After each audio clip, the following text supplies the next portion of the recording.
Greetings and welcome.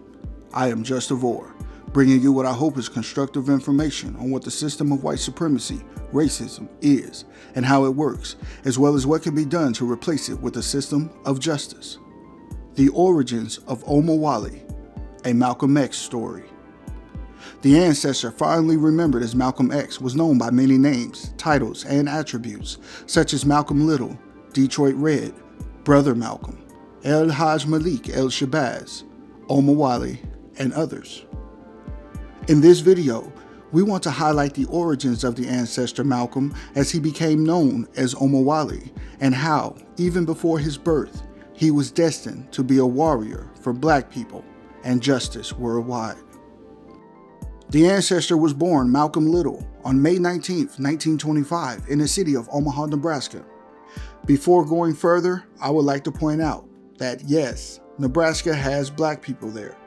Situated in the middle of the United States concept, Nebraska today counts approximately 5% of its nearly 2 million population as Black. Over 87% of Nebraska is white. Most of the Black population resides in Omaha, its largest city and former capital. The current capital, Lincoln, also has a notable population of Black residents. But this story is about Malcolm. More so, the origins of Malcolm, arguably the most famous person from the state of Nebraska. And so, we begin our story in Omaha with his parents, Earl and Louise Little. Many people familiar with Malcolm's origin are aware that his father, Earl Little, was a Christian reverend. Reverend Little was originally from Reynolds, Georgia.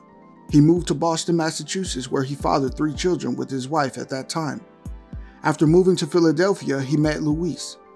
She was originally from Grenada and was the product of a forced tragic arrangement, meaning her father was a suspected white supremacist who had forced himself on her mother, resulting in the ancestor Louise being born very pale. Sometimes she could even pass as white. As a victim of racism, this could be problematic for many reasons. Earl and Louise Little had their first child in Philadelphia, but moved to Nebraska shortly after. Reverend Little, who was inspired by the work and teachings of the ancestor, the Honorable Marcus Mosiah Garvey, and the principles of freedom, independence, and self-respect for Black people, he became a supporter of Garvey's famous Back to Africa movement. The Littles established and ran the Omaha chapter of the UNIA. Omaha, around this time, had many instances of white terrorism against Black victims of white supremacy, as well as acts of counter-violence by Black people attempting to defend themselves. One incident of note was the lynching of Will Brown in 1919, where white residents of Omaha tore apart and set fire to the county jail, had shootouts with law enforcement agents, and even attempted to lynch the mayor in an effort to pull Will Brown, who was accused of assaulting a white female, from his jail cell to be executed before he could ever go to trial and attempt to prove his innocence. Any Black person who came within the area was also savagely beaten. Following the lynching of Will Brown, more battles between the white residents and their Black victims continued until the National Guard was finally called in. Such incidents of battles within the global race war continued in Omaha, as it has been in countless other places until today. In the midst of the white terrorism in Omaha at the time, Earl and Louise Little were active in their parts to replace the system of white supremacy with a system of justice the best way they knew how. These efforts led to much mistreatment at the hands of overt white supremacists, such as the Ku Klux Klan, who terrorized the Littles into leaving Omaha and Nebraska once and for all, briefly moving to Milwaukee, Wisconsin, and eventually settling in Lansing, Michigan. Reverend Earl Little and his wife Louise continued their teaching and practice of the Garveyite principles. White residents in Lansing responded by sending members of the overt white supremacist group, the Black Legion, to terrorize the Littles. Their house was burned to the ground. Ultimately, Earl Little was assassinated. Little Malcolm and his siblings had lost their father, as well as 5 of his 6 brothers, to violence at the hands of white men practicing racism. Louise Little appeared to have had visions, premonitions of sorts, about the coming death of her husband. She pleaded and argued with him, but Earl Little continued on, facing whatever was to come. Such bravery not only left a mark on little Malcolm, but will also be reflected in Malcolm's own final days, years later.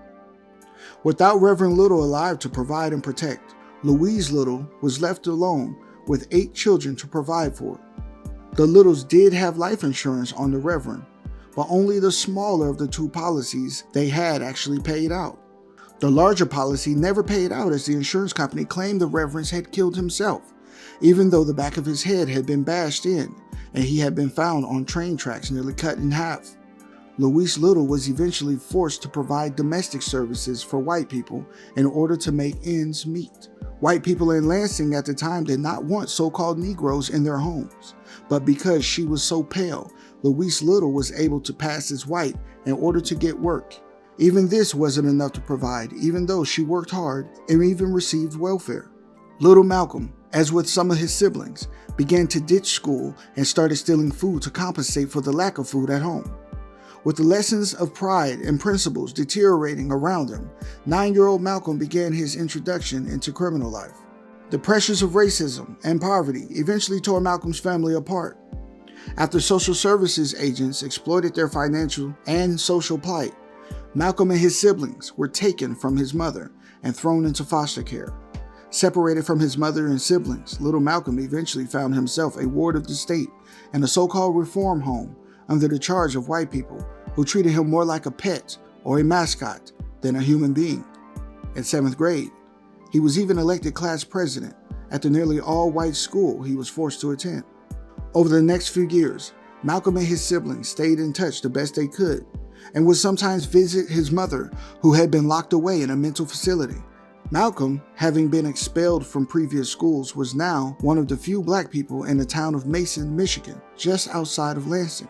Being placed in the situation he was, a major impact on Malcolm being able to retain some sense of black self-respect was his older sister, Ella, who was as melanin enriched as his father, Reverend Earl, had been, and unlike many victims of racism in Lansing at the time, felt no shame about her complexion. Ella, Reverend Earl's daughter from his first marriage, exemplified the teachings and principles of their father quite well. She had become a shop owner and a property owner.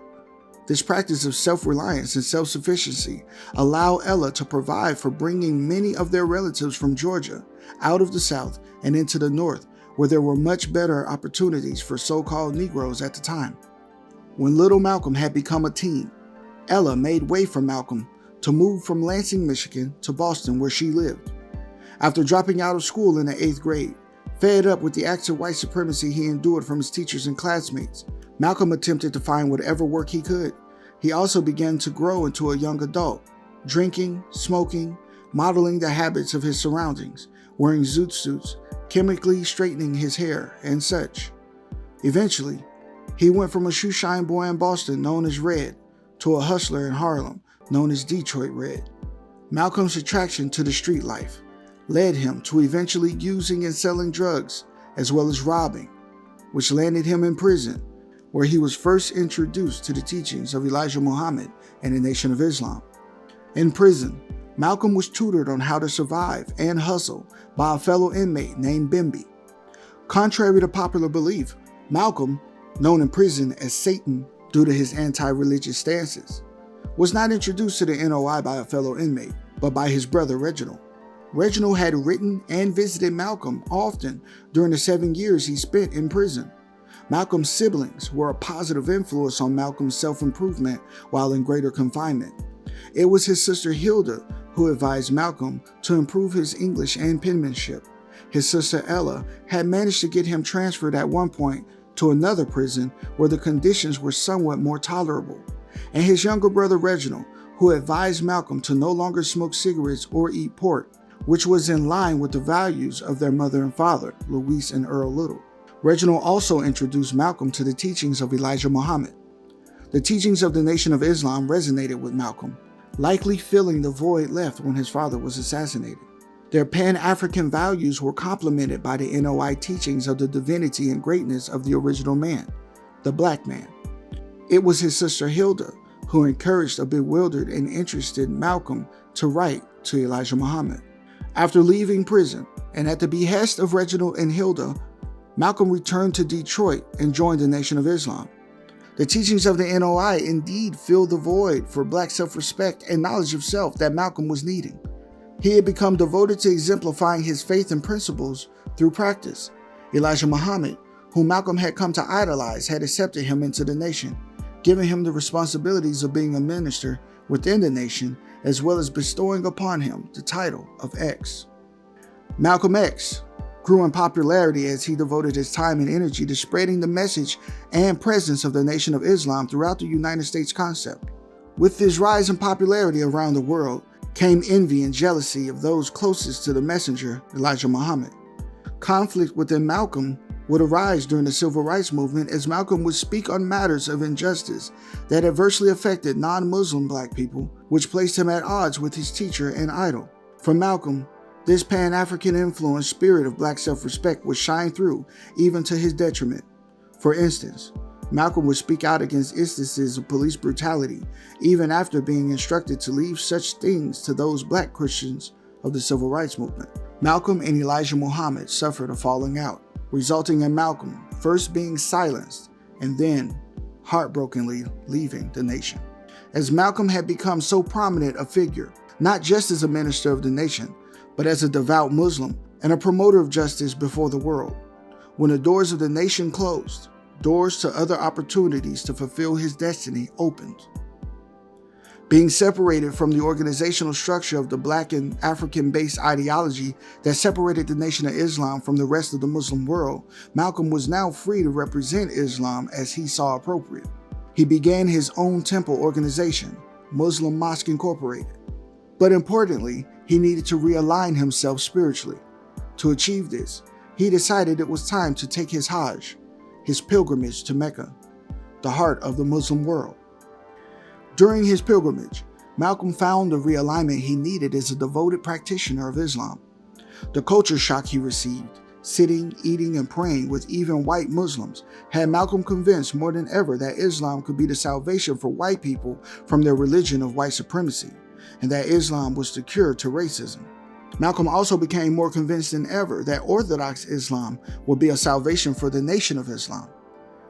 He was made to feel accepted, not as an American and not as a black person, but as a Muslim. It was on his pilgrimage to Mecca that Malcolm X received the title El-Hajj Malik El-Shabazz.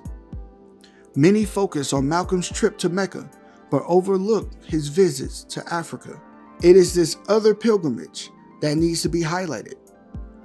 His pilgrimage was not just to the Muslim world, but to return to his so-called African roots. After making a quick detour to speak at the University of Beirut about the plight of black people in the so-called United States, Malcolm finally made it to Nigeria. In Lagos, he spoke at Ibadan University of the need for so-called Afro-Americans to spiritually return to Africa and adopt a Pan-African framework for the unity of black people around the world. At the Students' Union, the Nigerian Muslim Student Society made Malcolm X, newly titled El-Hajj Malik El-Shabazz, an honorary member of their society, bestowing upon him the calling Omowale, a Yoruba title meaning the son who has come home. In his autobiography, as told to Alex Haley, Malcolm Omowale Shabazz is quoted speaking of receiving membership in the Student Society and receiving the calling of Omowale, saying, "I meant it when I told them I had never received a more treasured honor."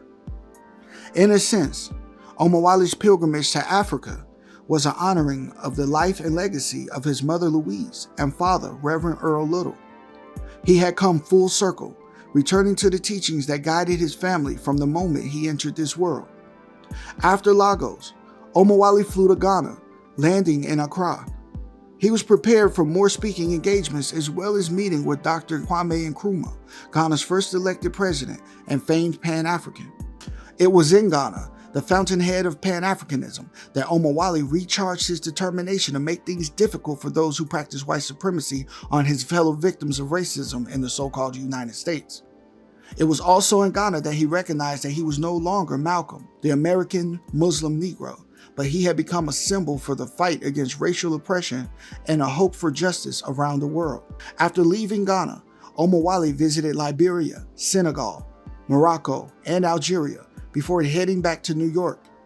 Malcolm X returned to tell the world that black people's issues were not merely issues of civil rights, but of human rights, and that he planned to present his case against the United States to the United Nations.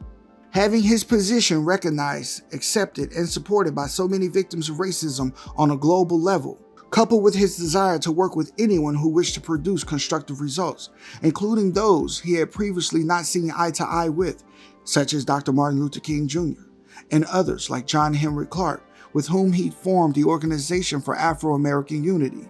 This made Omowale a bigger threat and target for his rivals and enemies. By embracing other victims of racism to focus on replacing white supremacy with justice, no matter the differences between himself and those other victims, demonstrated one of the highest levels of Black self-respect. According to the code, Mr. Neely Fuller Jr. suggests that conflict between VORs should be avoided or minimized at all costs, and that victims of racism should only come into contact with one another when the focus is being constructive, when the focus is replacing the system of white supremacy, racism, with a system of justice.